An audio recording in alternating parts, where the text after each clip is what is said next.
السلام عليكم. كل يوم جديد. هذا بسباس جزائري، وي هذا بسباس الجيري.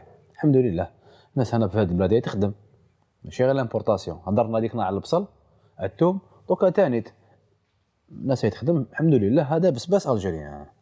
حنا شوف عند سيدي مولاي، حنا ندعموا المنتوج الوطني. كيفاش ندعم؟ انا وين نلقى عفسه برودوي ناسيونال تاع ما تساعدني. مثال في البسباس، مرة هذا بسباس جزائري غالي على البسباس المصري، غالي عليه بزاف. ولكن حنا في سيدي مولاي ماذا بينا نعاونوا المنتوج الوطني، نعاونوا الفلاح. وثانيت شغل لا تراسابيليتي، على بالك من جبته. دوك انت هذايا انا شريته على فلاح. مثال انا كاين مشكل نقدر نولي عند فلاح.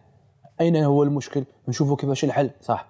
باركو انت كي تشري تاع لامبورطاسيون ما تعرفش كيف وقتاش خدموه، وقتاش جابوه، كما نقولوا ظروف التوظيف تاعو، الكونديسيونمون تاعو وين حطوه. هذا هو الانسان بالعقل، بالعقل لازم نشجعوا المنتوج الوطني. باسكو بلاد في الجزائر خو نشوفوا الكليما حنا جيراننا رانا كيف الكليما واحد، تونس والمروك كيف وما تاني تيغرسوا.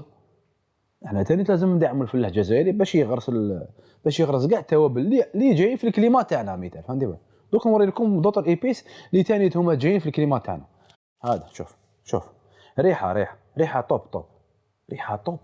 وتاني شوف هذا ماشي خضر بزاف. دوك نحكي لكم هذه الحكايه. كاين بسباس يجي من الهند، تلقاه خضر يعني نقول لك تدخل غازون. هذاك مسبوغ. شوفوا وين لحقوا يصبغوه. هذاك يديروا له ملون باش يبان خضر بزاف، والاصل تاعو ماشي خضر. باسكو هو يخرج خضر تقيسو شويه سخانه يعاود يولي بال شويه. هذا هو المنتوج الوطني، ريحه وبنه وكاليتي الحمد لله.